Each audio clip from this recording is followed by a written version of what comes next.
بسم اللہ الرحمن الرحیم۔ السلام علیکم ورحمۃ اللہ وبرکاتہ۔ دوستوں، آج ہم ذکر کریں گے شداد کون تھا، شداد کس قوم سے تعلق رکھتا تھا، شداد کی جنت کیسی تھی، شداد کا انجام کیسا ہوا اور اس کی جنت کہاں واقع ہے۔ کیا کسی نے شداد کی جنت کو دیکھا ہے؟ شداد کی جنت دیکھنے والا شخص کون تھا؟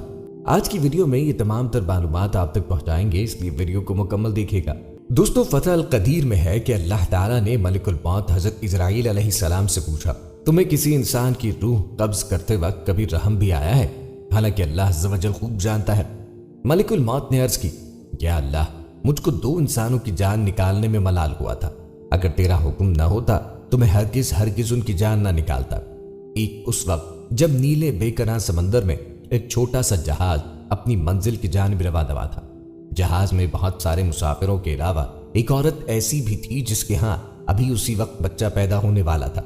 تیرے حکم سے میں نے پرسکون سمندر میں اچانک ہی لہریں اٹھا دی اور ساتھ ہی ہوا بھی تیز کر دی، اور دیکھتے ہی دیکھتے ہوا نے طوفان کا رخ اختیار کیا اور سمندر سے اٹھنے والی لہروں سے ٹکرا کر اسے ہچکولے کھانے پہ مجبور کیا۔ سبھی مسافر حیران و پریشان سمجھنے کی کوشش کر رہے تھے کہ اچانک ہی موسم نے اپنا مزاج کیسے بدل لیا۔ طوفان بڑھتا جا رہا تھا اور مسافر زندگی کی دعائیں مانگ رہے تھے، لیکن تجھ کو کچھ اور ہی منظور تھا۔ ہوا کے تیز جھکڑوں اور سمندر کی طاقت پر موجوں نے جہاز کو توڑ کر ٹکڑوں میں بدل دیا۔ جن مسافروں کو تیرنا آتا تھا وہ تیر کر اپنی جان بچانے کی جی توڑ کوشش کر رہے تھے، لیکن میں نے تیرے حکم سے اکثر کی روحیں قبض کر لی۔ وہ عورت جس کو بچہ پیدا ہونے والا تھا جہاز ڈوبنے کے خوف اور طوفان کی دہشت سے بے ہوش ہو چکی تھی اور جہاز کے ٹوٹے ہوئے ایک تختے پہ پڑی ہوئی تھی، اور یہ تختہ بے اٹھاہ سمندر میں تیز لہروں کے سہارے بہتا چلا جا رہا تھا۔ اور اسی حالت میں عورت کے ہاں بچہ پیدا ہوا، اور ولادت کے اگلے ہی لمحے مجھے تیری طرف سے حکم ہوا کہ اس عورت کی روح قبض کر لی جائے۔ حکم کی تعمیل پلک جھپکنے سے قبل ہو گئی۔ اس وقت اس عورت کی روح قبض کرتے ہوئے مجھ پہ رقت طاری ہوئی تھی۔ اللہ نے فرمایا، جانتے ہو بعد میں اس بچے کے ساتھ کیا معاملہ ہوا؟ حضرت اسرائیل نے فرمایا، میرا رب عز و جل ہی تمام جہانوں کے معاملات سے آگاہ ہے۔ اللہ عز و جل نے ارشاد فرمایا کہ میں نے اس پر اپنی بے پناہ نوازشات فرمائی اور اس کو دنیا کا بادشاہ بنایا، لیکن بجائے میرا شکر گزار بندہ بننے کے اس نے کفر کی راہ اختیار کی۔ الیاذ باللہ۔ اس بچے کا واقعہ کچھ یوں منقول ہے کہ وہ بچہ پیسر و سامانی کی حالت میں اکیلا ہی تختے پہ پڑا رہا، اور وہ تختہ کئی دنوں بعد اللہ کے حکم سے کنارے پہ آ لگا۔ کنارے پہ موجود ایک مچھیرے نے جو یہ دلسوز نظارہ دیکھا کہ ایک بچہ تختے پہ پڑا کنارے کی طرف آ رہا ہے اور ایک عورت اس پہ مری پڑی ہے، تو اس نے لپک کر بچے کو اٹھا لیا اور میت کو وہیں قریب میں زمین کھود کے دفن کر کے بچے کو اپنے ساتھ لے کے گھر آیا۔ مچھیرا جب بچہ لے کے گھر پہنچا تو بچے کو دیکھ کے اس کی بیوی بہت خوش ہوئی، کیونکہ اس کے ہاں کوئی اولاد نہ تھی، اور انہوں نے اس بچے کا نام شداد رکھا۔ مچھیرا اور اس کی بیوی اس بچے کی لاڈو پیار سے پرورش کرنے رکھے، یہاں تک کہ وہ 7 برس کا ہو گیا۔ اتنی کم عمر میں شداد نہایت ہی ذہین، عقل مند اور چالاک بھی تھا۔ ایک روز گاؤں کے باہر شداد بچوں کے ساتھ کھیل رہا تھا کہ اچانک ہی شور اٹھا کہ بادشاہ کی سواری آ رہی ہے۔